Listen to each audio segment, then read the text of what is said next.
নৈশভোজ করতে করতে যে কথাগুলো খলিলুর রহমানকে অজিত দোভাল বলেছেন তার কোনোটারই তো সন্তোষজনক উত্তর খলিলুর রহমান দিতে পারেননি। খলিলুর রহমানের ইতস্ততা বোধ দেখে তখন অজিত দোভাল বলেন যে থাক, এই প্রশ্নের উত্তর আমায় দিতে হবে না, প্রশ্নের উত্তরগুলো আপনি জমা করে রাখুন, কাল যখন বিদেশ মন্ত্রীর সঙ্গে আপনার বৈঠক হবে তখন জবাবটা ঠিক করে নেবেন বলে আবার হাসি ঠাট্টা হয়। এখন আমি বলেছিলাম যে দুজনের মধ্যে নৈশভোজ হবে, কিন্তু পরবর্তীকালে রাত্রিবেলা আমি জানতে পারি সেখানে সমস্ত আমাদের সেন্ট্রাল এজেন্সি চিফ যারা আছে তারাও ওই নৈশভোজে আমন্ত্রিত ছিলেন। আজকে আমাদের কাগজে একটা খবর বেরিয়েছে, খবরটা আপনাদেরকে দেখাই। দিল্লি পৌঁছালেন খলিলুর, তেল আর জলে গুরুত্ব। আমি যেটা বলেছিলাম, তেল চাই, জল চাই, খাবার চাই, অমুক চাই, তমুক চাই, সব চাই। বিনিময়ে কি? বিনিময় কিছু নেই, লবডঙ্কা। তো এসব নিয়ে তো আলোচনা হয়েছে। এবার একটা প্রশ্ন যেটা আমাদের অজিত দোভাল যেটা খলিলুরকে করেছেন, সেই একটা প্রশ্নে খলিলুর পুরো উল্টে গেছে। খলিলুরের কিছু বলার ছিল না। খলিলুর তাকে অজিত দোভাল বললেন, দেখুন আপনারা যতই চেপে যান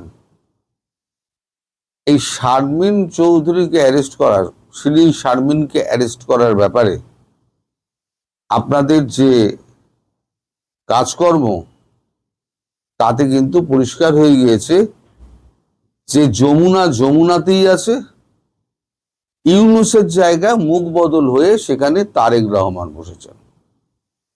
এজেন্ডা এক এবং অভিন্ন। কি এজেন্ডা? সেটা হচ্ছে ভারত বিরোধিতা, ভারতের সঙ্গে সম্পর্ক নয়। এই শারমিন চৌধুরী যে আপনারা যে 18ই অক্টোবর সেনানিবাস থেকে তুলে নিয়ে গিয়ে কুমিল্লার একটি গেস্ট হাউসে রেখেছিলেন, সেটা কিন্তু আমরা জানি। যদি আপনাদের সৎ উদ্দেশ্য থাকতো তাহলে পরে আপনারা কি করতেন? সরকার গঠনের পর তাকে ছাড়িয়ে দিয়ে, তাকে আদালত থেকে তাকে জামিন করিয়ে তাকে ছেড়ে দিতে পারতেন। ওই মহিলা কিন্তু স্পিকার, তিনি কোনো স্পিকার যেরাম, তিনি কোনো মানে সুপারিশ করতে পারেন না, তিনি কোনো আদেশও করতে পারেন না। আপনাদের সংবিধান আমার পড়া আছে, আমার দেশের সংবিধানও পড়া আছে, সব দেশের সংবিধান মোটামুটি আমার পড়া আছে। আমি বলছি না আপনাকে এখন উত্তর দিতে, মানে উনি যা বলেছেন আমি বলছি না। তারপর বলে একে একে সবাইকে জিজ্ঞেস করে, এনআইএ থেকে শুরু করে সেন্ট্রাল আইবি পর্যন্ত যারা যারা কর্তারা ছিলেন, আপনারা বলুন কে কি জানেন বাংলাদেশ সম্পর্কে, সব এক এক করে মুখ খুলতে শুরু করে দেন।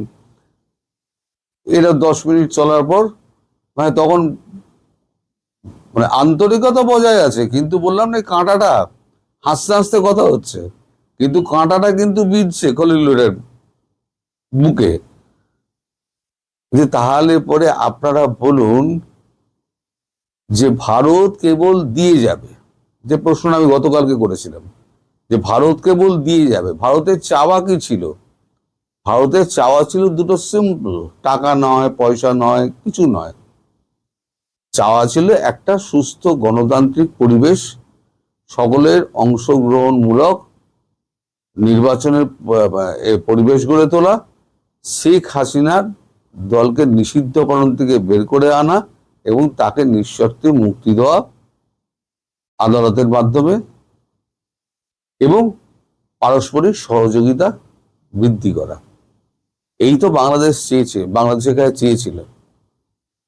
আপনারা বলুন আজকে 1.5 মাস হয়ে গিয়েছে, 1.5 মাসের মধ্যে আপনারা কি করেছেন? আপনাদের যে এজেন্ডা, সেই এজেন্ডা কিন্তু বাস্তবায়ন যেটা ইউনূস করতে পারেনি, সেটার আপনারা বাস্তবায়ন করে চলেছেন। নইলে ইউনূসের আমলে বন্দি করা শিরিন শারমিনকে আপনারা এনে আবার ওইভাবে আদালতে তুলে তাকে হেনস্থা নাও করতে পারতেন, যদি আপনাদের পজিটিভ চিন্তা ভাবনা ছিল। তখন খলিলুর খুব আমতা আমতা আমতা আমতা করেন। সেই সময়তে তিনি বলেন, আমায় উত্তর দিতে হবে না, আপনি ভাবুন, আপনি বলুন ডেজার্ট খান আর ভাবুন কালকে আমাদের বিদেশ মন্ত্রী ডক্টর জয়শঙ্করের সঙ্গে যখন আপনার কথা হবে তখন এই উত্তরগুলো পারলে আপনি দিয়ে দেবেন। তখন খলিলুর চুপ, নিস্তব্ধতা, তারপর যথারীতি হাসি ঠাট্টার মধ্যে দিয়ে আবার উষ্ণ পরিবেশ ফিরিয়ে এনে নৈশভোজ শেষ হয়।